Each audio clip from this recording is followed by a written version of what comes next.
Hello friends, கலாஸ் ரெசிபியில் இன்றைக்கி dalgona cake பண்ண போகிறோம். டீட்டெயிலாக இந்த வீடியோவில் எப்படின்னு பார்க்கலாம் வாங்க.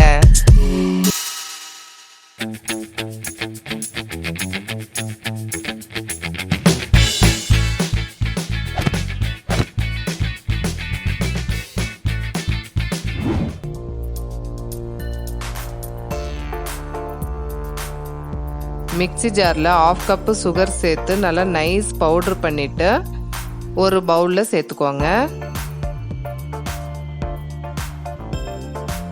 1 teaspoon coffee powder, 2 table spoon hot water சேர்த்து இது நல்லா பீட் பண்ணிக்கோங்க.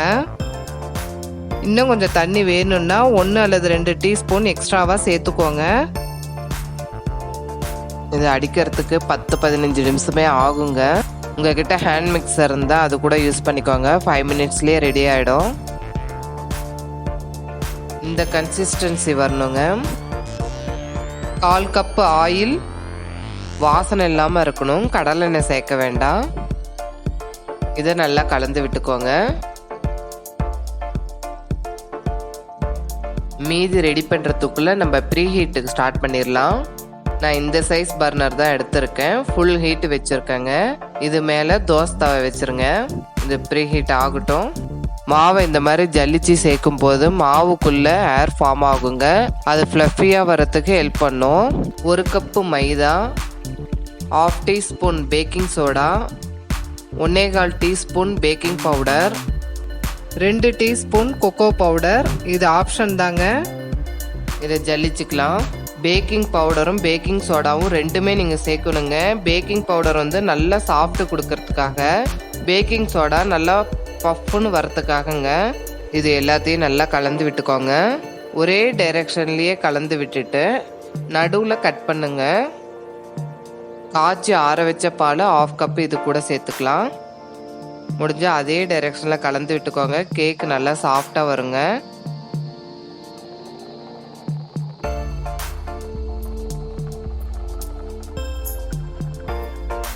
இது இருக்கட்டும்.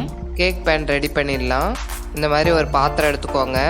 அதில் 1 டீஸ்பூன் ஆயில், இதை ஃபுல்லாக அப்ளை பண்ணிடுங்க. நீங்கள் எந்த பாத்திரம் வேணாலும் எடுத்துக்கலாங்க. முடிஞ்சால் அலுமினிய பாத்திரம் இருந்தால் நல்லது. இது மேலே 1 டீஸ்பூன் மைதா மாவு சேர்த்து ஃபுல்லாக பாத்திரத்தை ரொட்டேட் பண்ணி விடுங்க. நீங்கள் கையாலேயோ ப்ரஷ்ஷாலேயோ போட்டு அப்ளை பண்ணாதீங்க. ஜஸ்ட் பாத்திரத்தை மட்டும் ரொட்டேட் பண்ணிட்டோம். இது மேலே பட்டர் பேப்பர் போட்டுடலாம். மாவு ரெடி பண்ணதும் 10 நிமிஷம் கழித்து பபுள் வந்தோடனே குக் பண்ண ஸ்டார்ட் பண்ணுங்க. கேக் நல்லா வரும். பாருங்க, கேக் பேன் ரெடி பண்ணுறதுக்குள்ளே பபுள்ஸ் ஃபார்ம் ஆயிடுச்சு. ரெடி பண்ணி வச்சுருக்கேன் கேக் மாவை இது கூட சேர்த்துடலாம். ஈவனாக வரத்துக்காக லைட்டாக இதை தட்டிக்கோங்க. தண்ணியை ஒரு பாத்திரத்தில் கொதிக்க வச்சு ரெடியாக இந்த மாதிரி வச்சுக்கோங்க. ஸ்டாண்ட் இந்த மாதிரி நீங்கள் யூஸ் பண்ணலாம். இது ஸ்டவ் பர்னர், இதுவும் நீங்கள் யூஸ் பண்ணலாங்க. ஆனால் நடுவில் உங்களுக்கு ஹோல்ட் இருக்கணும். நான் இந்த பர்னர் வச்சுருக்கேன். சென்டரில் வச்சுருங்க. கேக் பேனை வச்சுருங்க. ஸ்டவ்வை 15 நிமிஷத்துக்கு லோ ஃப்ளேமில் வச்சுக்கோங்க. ஒரு பிளேட்டு, அதுக்கு மேலே நல்லா கொதிக்கிற தண்ணி. இது வேகிறதுக்கு 30 to 45 மினிட்ஸ் ஆகும். 20 நிமிஷம் கழித்து இந்த தண்ணியை மட்டும் இன்னொரு வாட்டி சூடு பண்ணி மேலே வச்சுருங்க. 15 நிமிஷம் கழித்து மீடியத்துக்கும் ஹையுக்கும் நடுவில் வச்சுக்கிறேங்க. 45 நிமிஷம் ஆயிடுச்சு. கேக் வெந்துருச்சான்னு பார்க்கலாம். வெந்துருச்சு. இது எடுத்துடலாம். கத்தியால் சைடில் ஃபுல்லாக இந்த மாதிரி எடுத்து விட்டுருங்க.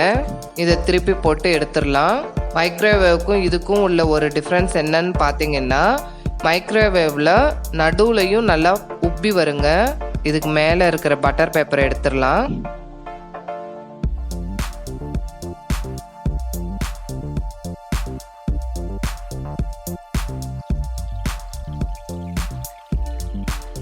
இதை கட் பண்ணி காட்டுறேன். அப்போ தான் எவ்வளோ சாஃப்டாக வந்திருக்குன்னு உங்களால் பார்க்க முடியும்.